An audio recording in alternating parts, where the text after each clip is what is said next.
Moving on to the eighth president of the United States, Martin Van Buren, also known as the Little Magician. Again, we're going to look at five criteria. The five criteria are growth, finances, international politics, war and security, and did they leave the country better or worse than they received it? Van Buren's presidency is one of those that people forget about a lot. I think actually there was, when I was looking into there, CNN said he was the most forgettable president or some such. And I think that's unfair. I think Van Buren's presidency actually is very interesting. I think it's just often not considered because it came immediately after Jackson, who was so much more well known for lots of reasons we'll actually get to later. But I think Jackson actually gets too much credit, and Martin Van Buren doesn't deserve any praise. We'll go over his presidency. A lot of the things that happened that were bad during the Jackson administration were caused by Van Buren helping Jackson. Van Buren was definitely a part of the second cabinet, picking a lot of the people. There were a lot of things that Van Buren was doing under Jackson that caused a lot of the problems that he inherited as president. But much like I won't take into account positive things for the Adams when their presidency wasn't that great, I'm not going to take into account negative things Van Buren did before his presidency. I'm only looking at the presidency itself. In terms of growth, he came in getting the panic of 1837 right away, and then a second panic or downturn of 1839, which related to cotton and overspeculation in cotton. But basically, a lot of the decisions they made with regards to just throwing away the banking system without any plan to replace it led to a very predictable collapse from overspeculation, from unregulated banks, all of the things you would expect to happen from an unregulated system. And an overly speculative system happened, and it happened on Van Buren's watch. Jackson doesn't get the blame for it; he should. But Van Buren doesn't get should also get the blame because he didn't do much to resolve it. He continued a lot of the same policies, some of which arguably were good policies in the long term. Many people would argue, and I wouldn't argue against this, that the separation of the treasury that he basically put into law, where he basically said the federal government shouldn't be involved in banking, there should be a separation between banks and the federal government because of the potential for corruption and all of that. And I think that's legitimate. That doesn't help solve the crisis that they were in. It was probably the right decision, and so I won't hold it against him because, again, maybe it was the right decision, but it definitely made it more difficult for them to resolve the crisis, and I don't necessarily think it helped in the short term. But it might have been the right long-term decision, so I'm not going to ding him too hard on that. But his entire presidency was shrouded by the fact that they were going through a horrible economic downturn. Some have compared it to being near Great Depression level economic downturn for 4 years. That happened on his watch and wasn't resolved on his watch, which is why he was a one-term president. So, in terms of growth and finances, he doesn't do very well. Growth also has hindered positive, again, with decisions that I think were good decisions, but you also can't give him credit for growth when he did things that, were difficult to grow the country. Now, again, I'm not going to also hold against him the fact that he kind of reversed Jackson's policies with regards to Texas.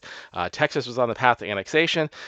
Van Buren slowed that down. Yes, eventually Texas did become part of the United States, but Van Buren did nothing to encourage that to happen sooner, and that was probably a good decision because it avoided war during his time. And it's not like when the Mexican-American War eventually happened, we weren't in a better position to deal with that. This going to war during an economic downturn probably would not have been a great decision.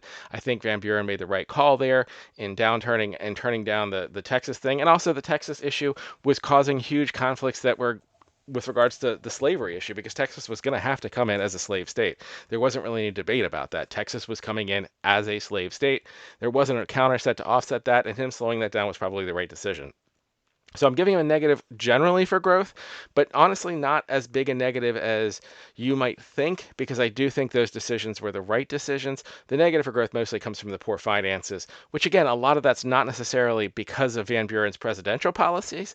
A lot of it's because Jackson just left him in absolute horrible situation. I'm not going to blame Van Buren for being part of creating that situation as the president because that's not what we're talking about here. If you're asking me about Van Buren and American history, he rates very low for me. But in terms of his specific presidency, I think what he did was not that bad in terms of growth and finances, but it wasn't that good. And he also didn't do anything to correct the financial situation, so that should be held against him. In terms of international politics, he avoided a war with Great Britain when a lot of people were calling for us to go to war with Great Britain to help Canada out, who was having a number of rebellions. There were also conflicts in Maine over things that were related to Canada. We very easily could have been in a war with Great Britain during this time. Van Buren managed to avoid it and navigate it and not get us entangled into things that we could have been entangled in. The little magician, he got his name for a good reason. With regards to war and security, that is slightly to his credit, but on the other hand, his inability to actually solve any problems and just keep kind of push things down the line, the gag rule, not even allowing people to talk about slavery. If you can't talk about an issue, you're not going to resolve it. I think that was another one of those things where we kept moving toward the Civil War. The question of whether it's inevitable or not always comes up. I think it was not inevitable. I think there are lots of things that could have been done to avoid war. I think the fact that no one actually addressed the issues early enough is why we eventually had to have a civil war to resolve it. Maybe that fault falls far, far earlier. Certainly by the time Jackson came in, we were definitely on that path, which is why Jackson gets such a negative mark for picking Taney. But Van Buren didn't do anything to fix it. And in fact, kind of tried to pretend like it didn't exist.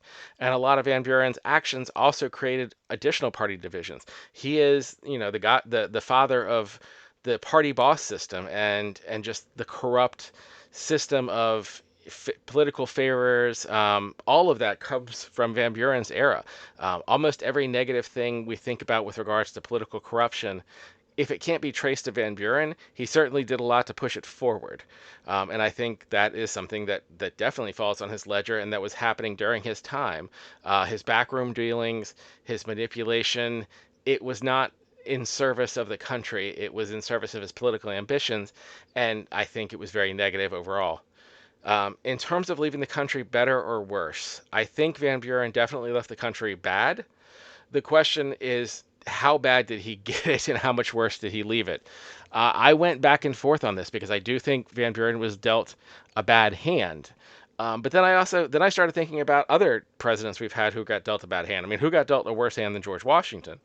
And Washington managed it. Madison got dealt not a bad hand, but there were aspects of a bad hand. He had the Capitol burnt to the ground during his presidency. So going into a second term, he had that on his ledger and he turned it around. Van Buren didn't turn it around. Van Buren, when he left, the economy was just as bad as when he got it. The political corruption was worse.